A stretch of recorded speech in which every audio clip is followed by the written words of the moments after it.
Hi mga kajobang, Sir Dance DIY. Ang ating ipapakita ngayong video ay ang DIY ko dito sa aking plate number light. So alam niyo yung sa plate number, di ba merong ilaw yan. Pundido kasi yung isang bulb niya. So tatry nating i-DIY kung paano mag-replace ng bulb sa plate number light, no? Importante rin kasi ang maliwanag dapat ang plate number, lalo na sa mga expressway. Pwede tayong mahuli pag walang ilaw ang ating plate number.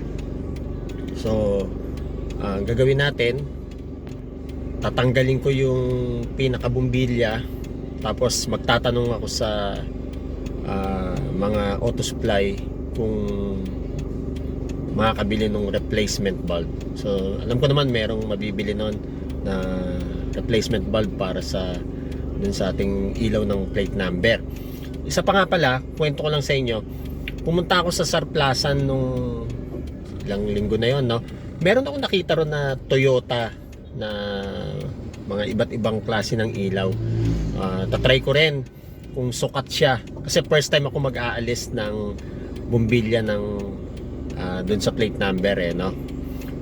Pero bago ko yan pakita sa inyo, shoutout muna sa ating mga ka-DIY, mga kabiyos, no? Sa kabiyos group, shoutout sa inyong lahat, mabuhay tayo.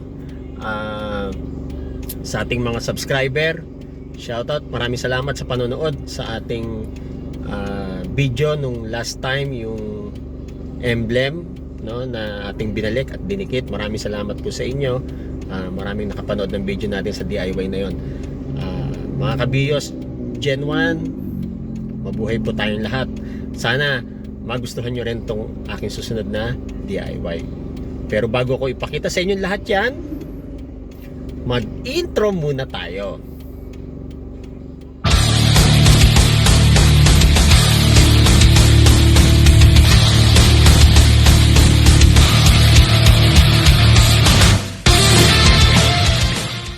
Hi mga kajobang, ito yung sinasabi ko sa inyo. Pundido ang isang ilaw ng aking plate number light. So paano kaya to? So takpan ko lang ng color yellow yung aking plate number, for security purpose. Bago ko ituloy ang kwento, balikan ko muna yung sinasabi ko kanina. Na Sarplasan na pinuntahan ko at nakabili ako dito ng isang set ng mga ilaw na galing sa Toyota. Made in Japan kasi yung mga tinitinda dito sa Sarplasan eh. Ayan oh, ang daming bumbilya at hindi ko naman kabisado kung gaano kalaki yung bumbilya doon sa likod. Tignan ko yung label sa likod. Naku, teka, hindi ko mabasa, puro chok chak chak chak chak chak chak. What? Bro, what are you talking about, man? Hindi nagbibiro lang ako. Hapon kasi ang sulat. Pero pwede na to sa 30 pesos. So binili ko na siya. Baka mamaya sakto dun sa aking BIOS. Okay, mabalik tayo sa topic. Tinanangan natin kung gaano kalaki ang bumbilya ng ating BIOS. Mga kajobang, first time ko kasi mag-alis nito kaya inaaral ko muna. So ito-twist lang pala. Paangat. Ayun, nakaw. Maliit pala ang bumbilya nito. Parang hindi akma dun sa ating nabili dun sa Sarplasan. Ang next target ko naman ay kung paano alisin ito. Naku, pinipihit-pihit ko pa nung una pero parang ayaw. So, ang ginawa ko, inalis ko yung pinakasakit muna. Ayan.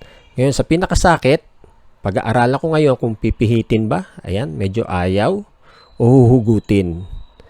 Hop, teka, dahan-dahan. Baka mamaya masira yung pinakasakit. Ayun, hinuhugot lang pala siya.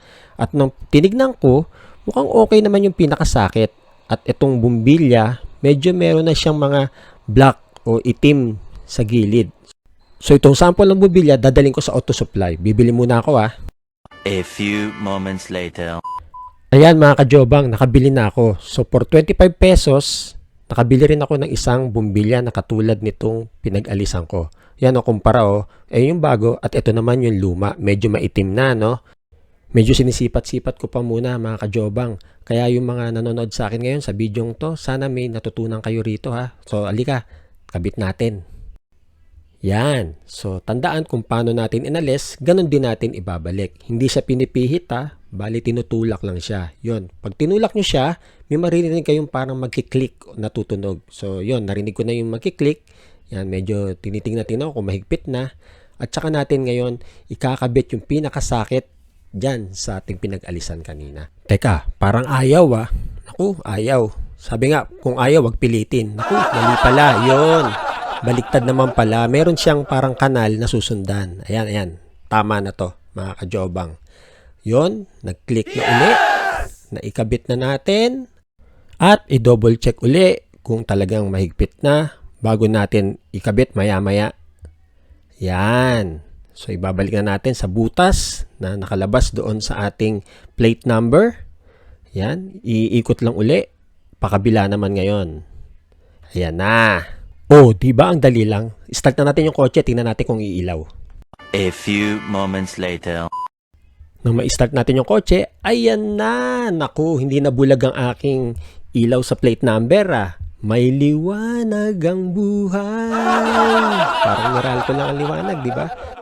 So kung susumahin natin, 25 pesos lang yung bumbilya, tapos ako na yung nagkabit, bale, nakatipid din tayo ng siguro 300 to sa labor sa mga talyer. Minsan pa nga, 350, 400, depende sa mga talyer na pupuntahan. Napakadali lang, di ba? So ang isa pang tip ko sa inyo, tandaan nyo lang kung paano siya inaalis at para ganun din pag kayo ang nagbalik. So ayan, final look natin. Napakaliwanag na ng aking plate number. So tinakpan ko uli ng kulay dilaw para hindi makita ang aking plate number, no? Kung kaya ko, mas kayang-kaya nyo rin. Lagi nyo lang katandaan, safety first. At kung anong inalis, yun din ang ibabalik. So huwag kang matakot sumubok. Siya nga pala, yung bumbilyan 25 pesos, ito na raw yung pinakamaganda. So, tignan nyo, napakalinaw. Oh. Kitang-kita ang aking malakikiam na daliri. Yan! So, nakita nyo naman, no? Madali lang pala magpalit ng ganyang klase ng bumbilya. Napakaliit lang, mura lang, no? For only 25 pesos ang bumbilya, kayang-kaya nyo rin magpalit niyan. So, isipin nyo kung hindi kayo magpapalit, kung hindi kayo magdi-DIY, no? Dadalhin nyo pa sa mga talyer. So siguro mahina ang 300 siguro for the labor dyan kung iba magpapalit. O kung tropa nyo naman siguro 100, 200, ganoon ang mga bigay, no? Pero at least itong video ko sana ay nakatulong po sa ating mga ka-DIY dyan, mga kajobang. And again, kung kayo po ay bago sa aking channel o kayo napadaan lang, paki-like naman po, subscribe, and hit the notification bell para like kayong updated sa aking mga susunod na video. Ako po si Sir Dens DIY na lagi nagsasabing, ang musika ay buhay, ingat din po tayo sa pagdadrive. Babus mga kajobang, paalam!